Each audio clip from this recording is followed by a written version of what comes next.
Hello ice cream friends, it's Crystal Slices Concession. In this video we're going to talk about the Taylor 104 countertop batch freezer. We're going to go over the assembly and operation of the machine and some preventative maintenance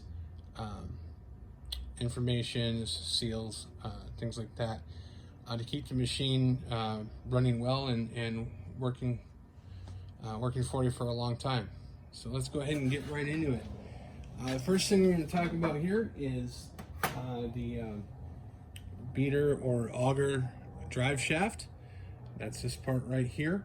It's got a seal on it here. That is to keep things from the ice cream mix from leaking in behind this drive shaft here, because this is the only thing that keeps ice cream from going out the back of that barrel there. So you're gonna put that on there just like that, and you want to make sure that the edges of this are kind of pointed out. If you get this flipped around, it'll look wrong. You'll see it'll look completely different than it looks in the video here. So make sure it's in that orientation there. And then you do need to lubricate this because it's metal, contacting metal. So I'm gonna get into that here. There are a couple different options that you can use.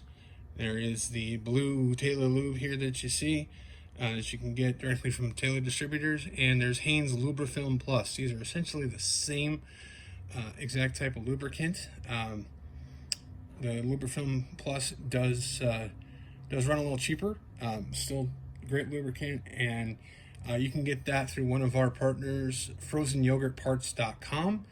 And for there you can also get seals for different Taylor machines, and just keep things working well in the machine.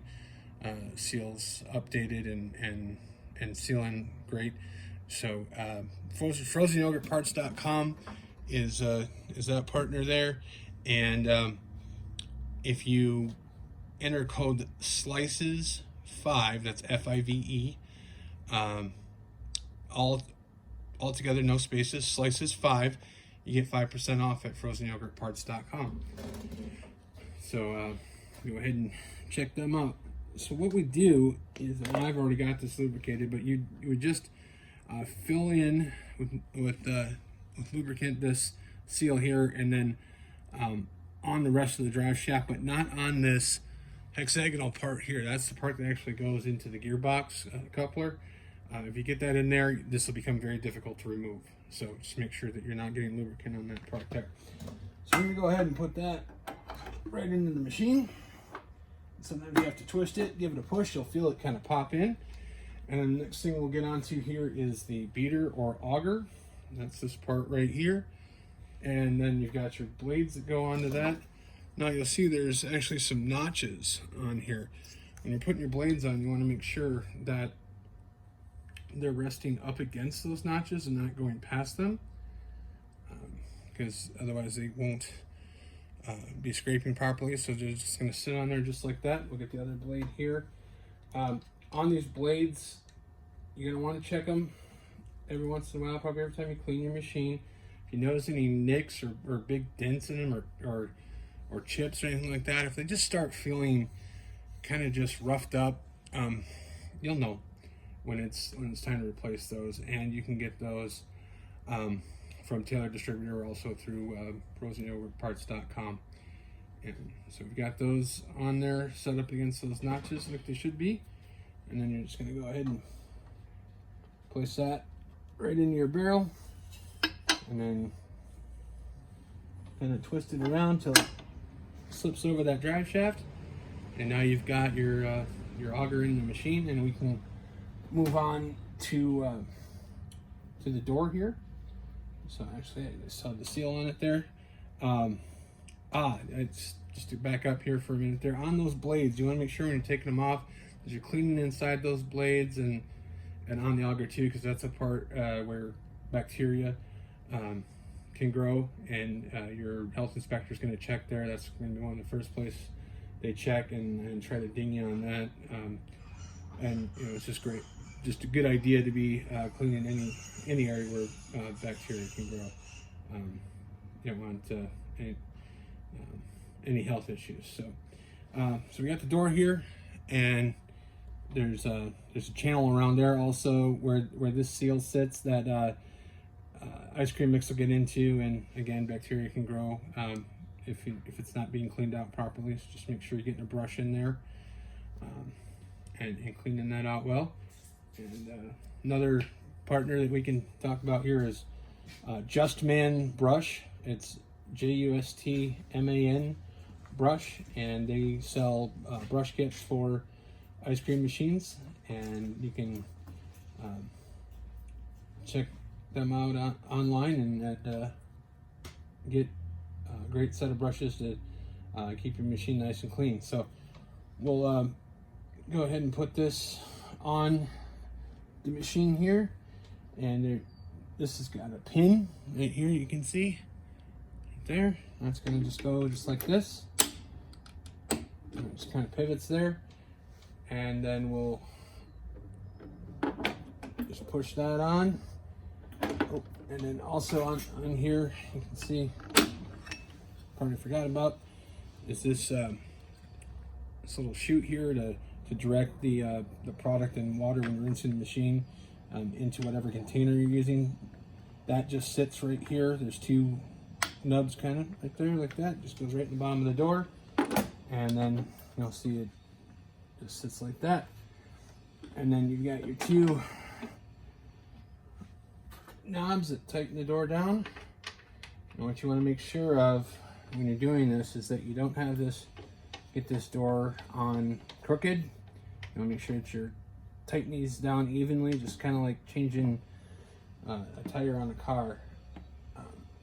And looking behind the door when you've got it, and you want to make sure that that seal is actually seated inside that barrel, and you'll be able to tell if that door is sideways. And if you don't, as soon as you pour mix into it, it'll start leaking, and you know that you've got to change something there. Something's just not quite tightened right. And we got this part here that's threaded on the end. It's got that little groove cut out of it. That's going to go and thread right onto the door right here. And then we'll get our extraction chute cover assembled here. This is another part where you need to be concerned about bacteria. In here, there's an O-ring that goes on there, and inside that channel you can get mix in there. If you don't get it cleaned out, bacteria can grow. So put that seal right in there, and these seals you're going to want to check along with that drive shaft seal that I mentioned in the start of the video.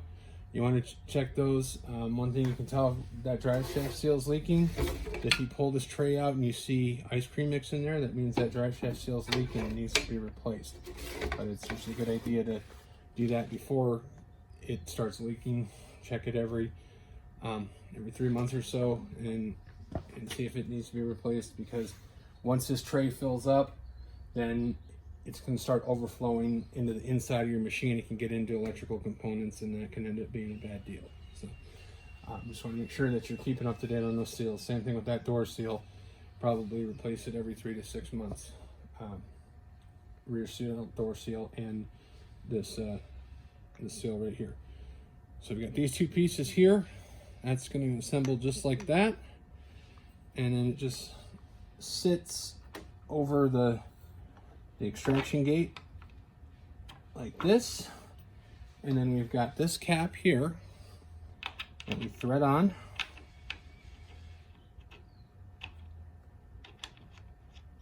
And now you're going to want to get this as tight as you can, but not overly tight. So you want to still be able to move this back and forth, because that's how you're going to actually extract the product once it's ready. And once you get to the point where you can still, with your thumb and forefinger, still move that back and forth, but it's still going to have a seal, then this little cotter pin goes in there, and you can see, like, based on where that groove is, you can take a look and see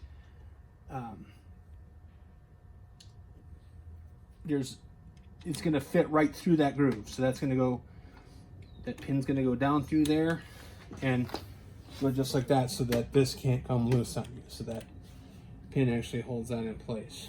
And then once you're done with all that, you've got it all assembled, you're ready to make up your sanitizer mix. So we have a few different brands that we've used from time to time. Sterasheen is one, Sanasure is another I can think of, and K5, KAY5, all are pretty common sanitizers. You're gonna make a solution of 100 parts per million. We do include a sample packet with machines that we send out. So that sample packet makes 2 gallons. This machine isn't going to hold that much, so you're just going to fill it up till almost full in the barrel, and then turn it on eject and let that mixture run through and sanitize the barrel, and then throw it out down the drain, and then pour another barrel full of mix, run it again. Each time run it for about a minute, and then everything is all sanitized. And actually, before you do all that, all these parts, if you drop them into that sanitizer mix with gloves, just so every part is actually sanitized and ready to go, including the funnel up here. So and then when you're filling the machine up, it's going to take a long time for the product to freeze if you fill it all the way full, and most customers prefer to leave a little bit of room for air in there to create what's called overrun. And overrun benefits you actually 2 ways. One is you're introducing more air into the product, and so you're stretching your product further, which financially benefits you. And actually, customers seem to prefer product with air introduced into it because it seems creamier, the taste to them. So it's a win-win for you. You're saving money, and your customers like the product better. So that is assembly and maintenance information on the Taylor 104. So you can get it all sanitized and assembled and ready to make your first batch, and enjoy some great ice cream made from your Taylor 104 batch freezer. If you have any other questions about batch freezers or soft serve machines or margarita machines, slushy machines, anything when it comes to frozen dessert or frozen beverages, we can help you out and get you set up with the right machine, the right product to go in it, to help you be successful in the frozen dessert or frozen beverage business. Thanks for watching, and have a great day.